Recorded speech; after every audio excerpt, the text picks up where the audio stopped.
Hindi alam ng karamihan sa mga lalaki, ang lihim na nakapagpapaligaya sa puso't katawan ng babae. May mga sandali sa buhay ng mag-asawa na parang may nawawala, pero hindi mo mawari kung ano. Minsan, nararamdaman mong malayo na ang damdamin, kahit nasa tabi mo lang ang taong mahal mo. Ngunit paano kung sabihin ko sa'yo na may isang simpleng bagay, isang uri ng paglalambing, na kayang muling magbukas ng puso't damdamin ng isang babae, anuman ang edad ninyong dalawa? Ito ang lihim na halos walang lalaki ang nakakaalam, isang uri ng paghaplos, ng paglalapit ng damdamin, na hindi mo matutunan sa mga libro o pelikula. Isa itong sining. At higit pa roon, isa itong paraan ng komunikasyon ng puso. Kung isa kang lalaking nasa 60, 70, o higit pa, at naniniwala kang tapos na ang yugto ng matinding damdamin at koneksyon, nagkakamali ka. Sa video na ito, ipapakita ko sa iyo ang isang bagong pananaw, isang makalumang kasanayan na may bagong kahulugan. Isang paraang likas sa bawat isa sa atin, pero nakalimutan na dahil sa abala ng mundo. Isang uri ng haplos at damdaming hindi nangangailangan ng salita, kundi ng pagkaunawa sa ritmo, sa katahimikan, at sa katawan ng taong mahal mo. Hindi mo kailangan maging bata, malakas o perpekto. Ang kailangan lang ay bukas na damdamin, at kagustuhang muling makilala ang katawan at kaluluwa ng babaeng kasama mo sa paglalakbay ng buhay. Hindi ito tungkol sa pagganap kundi sa presensya. Hindi ito tungkol sa galing kundi sa malasakit. Kaya bago natin simulan ang susunod na bahagi ng video, gawin mo munang isang mahalagang hakbang, ay subscribe ang channel na ito, i-like ang video, at i-share ito sa kapwa mo na maaaring nangangailangan ng bagong simula. Kung gusto mong malaman kung paano mo muling mapapalapit sa iyo ang babaeng mahal mo, hindi sa pamamagitan ng mga salita, kundi sa pamamagitan ng mga kilos na may damdamin, manatili ka rito. Ang susunod na bahagi ay magbubukas ng pinto sa isang mundo ng damdaming mas malalim kaysa sa karaniwang paglalambing, isang mundo na matagal nang ninanais ng kanyang katawan at puso. Simulan natin ang paglalakbay na ito.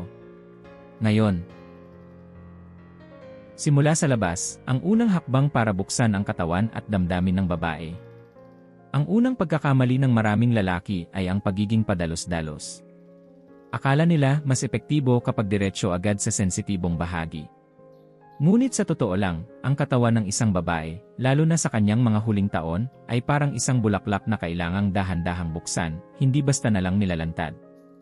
Ang tunay na simula ay wala sa gitna, kundi nasa paligid. Doon sa mga bahagi ng katawan na kadalasang hindi nabibigyang pansin, sa panlabas na bahagi ng kanyang pagkababae, sa pagitan ng mga hita, sa kanyang singit, at sa balat na malapit sa kanyang puson. Hindi kailangan ng matinding galaw. Sa halip, ito ay isang malambot at mapanlikhang paglalapat ng labi. Hindi dila. Hindi daliri. Labi lang na parang isang bulong ng pagmamahal. At bakit ito mahalaga? Dahil dito unang bumibitaw ang tensyon. Ang mga kalamnan na dati nakatigas sa kaba ay unti-unting lumuluwag. At ang hininga na noong una ay mababaw, unti-unting lumalalim. Isa itong senyales na ang katawan niya ay nagsisimula ng magtiwala. At tandaan mo ito, ang tiwala ay ang tunay na pinto sa kaligayahan. Sa puntong ito, ang papel mo ay hindi maging agresibo, kundi maging mapagmasid. Obserbahan ang kanyang paghinga. Ang galaw ng kanyang kamay. Ang init ng kanyang balat. At kapag naramdaman mong dahan-dahang lumalalim ang kanyang hininga, doon mo lamang marahang dagdagan ang iyong haplos. Pero huwag pa ring magmadali. Sa kulturang Pilipino, ang pagiging banayad ay kadalasang nakikitang senyales ng malasakit. Gamitin mo ito bilang gabay. Hindi ito karera. Isa itong paglalakbay at ang bawat hakbang, bawat hinga, bawat saglit ng katahimikan ay mahalaga. Marami sa inyo ang hindi na muling lumapit sa katawan ng inyong asawa, iniisip na baka hindi na ito mahalaga sa edad na ito. Pero ang katotohanan, habang tumatanda ang isang babae, mas tumitindi ang pangangailangan sa koneksyon, hindi lang pisikal, kundi emosyonal. At dito ka papasok. Sa pamamagitan ng mabagal, maalalahaning paglapit, nagkakaroon siya ng espasyo upang muling buksan ang sarili sa iyo. Hindi mo kailangan ng bagong posisyon. Hindi mo kailangan ng mamahaling pabango. Ang kailangan mo ay presensya. At ritmo. Isang paglalambing na may layunin, hindi padalos-dalos. Kapag naranasan ito ng isang babae, hindi lang katawan niya ang magbubukas, kundi ang buong damdamin niya. Sa susunod na bahagi, ipapakita ko sa iyo ang ikalawang hakbang, ang tunay na lihim sa pagitan ng dalawang sensitibong bahagi na madalas nakakaligtaan, pero maaaring maging susi sa pinakamalalim na damdamin. Gitnang lihim, ang maselang bahagi na halos laging nakakaligtaan ng lalaki. Pagkatapos ng banayad na paglalapit mula sa labas, may isang sensitibong lugar sa pagitan ng panlabas na bahagi at ng pinakatampok na bahagi ng pagkababae. Isang bahagi na bihirang binibigyang pansin, ngunit may natatanging kakayahang pukawin ang pinakamalalim na damdamin. Sa pagitan ng panlabas na labi ng pagkababae at ng pinakasentro, may tinatawag na tahimik na hangganan. Isa itong malambot, mainit-init na bahagi na puno ng masiselang ugat at hindi dapat tinutokso ng basta-basta. Dito nagkakamali ang karamihan. Ginagamit nila ang dulo ng dila, mabilis at diretsyo, sa halip na ang gilid nito. At ang resulta?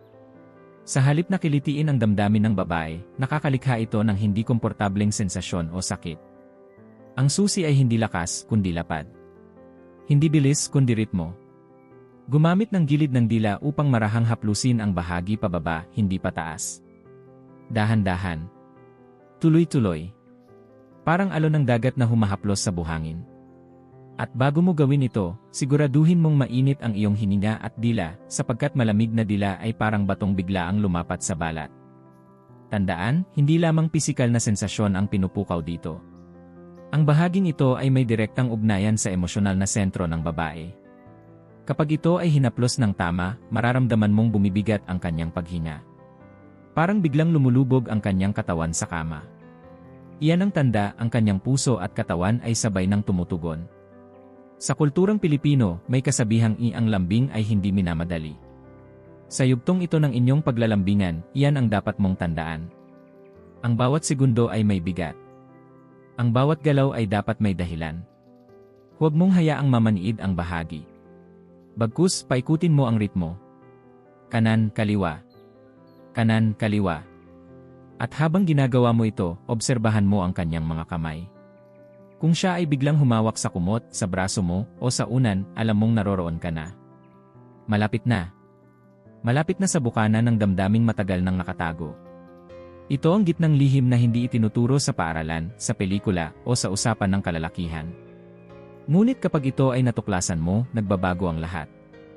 Ang babae ay hindi na lang katawang hinahaplos, kundi damdaming unti-unting bumubukas, umaasa, at umaamin. Sa susunod na bahagi, ibubunyag ko ang pinakamahalagang ritual ng lahat, ang paghinga. Isang ritmo ng hininga na, kapag naitugma sa galaw ng iyong labi at dila, ay nagpapasimula ng isang damdaming hindi mo pa nararanasan kailanman. Paghinga ng damdamin, ang ritmo na ginigising ang katawan ng babae. Pagkatapos ng tamang haplos sa maselang bahagi, ang susunod na hakbang ay tila simpleng bagay, ngunit sa katotohanan, ito ang pinakapinong sining sa lahat, ang paghinga. Hindi sapat ang basta huminga habang ginagawa ang lambingan. Ang sining ng tamang paghinga ay parang musika, kailangan ang ritmo, ang tempo, at ang intensyon. Kapag ang iyong paghinga ay tumutugma sa galaw ng iyong labi at dila, isang kakaibang enerhiya ang bumabalot sa katawan ng babae. Isang init na dumarating hindi sa pamamagitan ng kamay, kundi ng hangin mismo. Paano ito ginagawa? Una, huminga ng malalim sa ilong sa loob ng 2 segundo, at marahang ibuga sa bibig sa loob ng 1 segundo. Ganitong proporsyon, 2-1, ang pinaka-epektibong ritmo para sa paglalambing.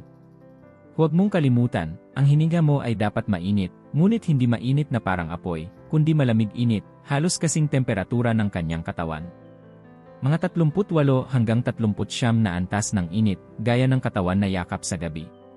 Habang hinihipan mo ang kanyang balat, ang init ng iyong hininga ay pumapaloob sa kanyang pandamdam. Ang babae ay hindi lang tumutugon sa haplos, kundi sa pakiramdam ng presensya. Kapag ginawa mo ito ng tama, mapapansin mong unti-unting bumibilis ang tibok ng kanyang pulso, at lumalalim ang kanyang buntong hininga. Dito mo malalaman, gising na ang kanyang katawan, hindi lang sa pisikal, kundi sa damdamin. Sa kulturang Pilipino, may matandang kasabihan, ang tunay na paglapit ay tahimik. At sa yugtong ito, ang paghinga mo ang nagsisilbing wika. Hindi mo kailangang magsalita. Hindi mo kailangang humiling. Ang ritmo ng iyong hininga ang nagsasabi sa kanya, narito ako. Nakikinig ako. Nararamdaman kita. At kung marinig mo ang isang mahinang ungol o kahit isang maikling ungas ng hininga mula sa kanya, alam mong tumama ka. Hindi sa katawan, kundi sa pinakaloob ng kanyang pagkatao. Ngunit tandaan, huwag kang huminto rito. Ang paghinga ay simula pa lamang ng daluyong. Ang tunay na alon ay darating kapag natutunan mong tumigil sa tamang sandali, na siyang ating tatalakayin sa susunod na bahagi, ang sining ng paghinto. Ang paghinto, lihim na hakbang para mapalalim ang ugnayan. Ito ang hakbang na halos wala ni isang lalaki ang nagtuturo ni binabanggit. Pero sa totoo lang, ito ang susing huling galaw, ang paghinto. Sa gitna ng lambingan, sa kalagitnaan ng tumataas na sensasyon at lumalalim na emosyon, ang kultura ng tuloy-tuloy na galaw ay nagiging hadlang.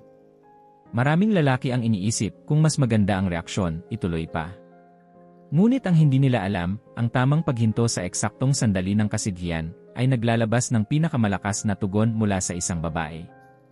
Kapag ang katawan niya ay nangangatog, kapag ang kanyang hininga ay mabigat na parang alon, kapag nararamdaman mong siya'y halos sumabog sa damdamin, doon ka dapat huminto. Hindi upang sirain ang daloy, kundi upang bigyang daan ang mas malalim na pagnanasa. Kapag bigla mong itinigil ang galaw sa loob ng 3 hanggang 5 segundo, ang buong sistema ng kanyang katawan ay maghahanda sa panibagong bugso. Parang bundok na matagal inakyat, na biglang pinigil ang paglalakbay, at sa muling pagsulong, mas matindi ang nararamdamang tagumpay.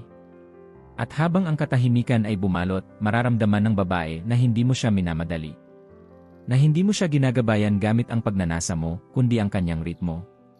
Iyon ang tiwala. Iyon ang malalim na koneksyon na hindi basta nabubuo. Ang tamang paghinto ay hindi kawalan ng galaw. Isa itong sining. Isa itong mensahe. Sinasabi nito, hindi ko ito ginagawa para sa akin. Nandito ako para sa'yo. Sa kulturang Pilipino, lalo na sa matatanda, ang kahulugan ng pakikiramdam ay malalim. Ang tunay na pagmamalasakit ay hindi laging may salita, kadalasan, ito ay nakikita sa panahon ng pagtigil, sa mga sandaling hinahayaan mong maramdaman niya ang sarili niyang katawan, ang sarili niyang damdamin. Kaya sa susunod na haplos, subukan mong huminto sa tuktok ng kanyang reaksyon. Ibilin ang iyong hininga. Ipadama ang bigat ng iyong presensya. Huwag kang kumilos. Huwag kang magsalita. At pagkatapos ng ilang segundo, marahan mong ituloy, na parang ikaw ay bumalik hindi para ituloy ang nasimulan, kundi para sabay ninyong tapusin ang kwento. Sa susunod na bahagi, pag-uusapan natin ang pinakahuling yugto, ang kabuuang paglalakbay. Kung paano nagbabago ang relasyon, hindi dahil sa edad, kundi sa lalim ng iyong pakikitungo. Paglalakbay pabalik sa isa't isa, lalim na mas matimbang sa kabataan. Marami ang naniniwala na ang pagiging malapit sa katawan at damdamin ng isang minamahal ay para lamang sa kabataan. Ngunit ang totoo, may mga damdamin na mas totoo lang nararamdaman kapag may edad na. Hindi dahil mas mahina na ang katawan, kundi dahil mas malalim na ang puso. Ang mga lalaking natututo ng sining ng paglalambing sa panibagong paraan sa kanilang 60 o 70 ay hindi humahabol sa nakaraan. Sila'y lumilikha ng panibagong yugto. Isa itong panahon kung saan ang pagmamahalan ay hindi na batay sa init ng katawan, kundi sa tiwala, sa pakikiramdam, at sa katahimikan ng presensya. Hindi mo kailangan maging dalubhasa. Ang kailangan mo lang ay kagustuhang matuto muli. At kung isa ka sa ilang lalaking naririto ngayon, nanonood hanggang sa huli, ibig sabihin may isang bagay sa puso mo ang nagising. Isang damdaming matagal nang natulog pero hindi nawala. Ang bawat haplos, bawat paghinto, bawat paghina na itinuro sa iyo sa seryeng ito, ay hindi lang teknik. Isa itong bagong wika. Isang paraan ng muling pagkakaunawaan sa pagitan mo at ng babaeng pinili mong mahalin, kasama mo sa bawat yugto ng buhay. Maraming lalaki ang nagtanong sa akin, Doktor, hindi ba't huli na para sa amin ang ganitong uri ng koneksyon? At sa tuwina, ang sagot ko ay pareho, ang damdamin ay walang edad. Ang puso ay hindi naluluma. Ang katawan ay nagbabago, ngunit ang ugnayan ay maaaring mas tumibay. Kung ikaw ay nasa edad na kung saan ang katawan ay may mga limitasyon, huwag mong isipin na tapos na ang lahat. Sa totoo lang, dito pa lang nagsisimula ang tunay na ugnayan sapagkat wala nang kailangang patunayan. Tanging ang dalisay na hangaring muling mahalin at maramdaman ang presensya ng isa't isa. Sa huli, nais kong iwan ang simpleng panawagan, kung sa gabing ito, nariyan ang iyong asawa, huwag kang matulog nang hindi siya niyayakap. Huwag mong sayangin ang pagkakataon. Simulan mo ang paglalakbay pabalik sa kanya. Ang katawan ng babae ay hindi lang laman. Ito ay isang aklat ng damdamin. At ikaw, bilang asawa, ay may susi para basahin itong muli. Marahan. Mapagkumbaba. May malasakit. Ay share mo ang video na ito sa kapwa mo lalaking nasa parehong panahon ng buhay. Sapagkat hindi lang ito aral, ito ay paanyaya. Paanyaya para muling makipag-ugnayan, muling magmahal, at muling maramdaman na mahalaga pa rin sila. Ang paglalambing ay hindi natatapos sa edad. Sa katunayan, mas tumitindi ang kahulugan nito habang lumilipas ang panahon.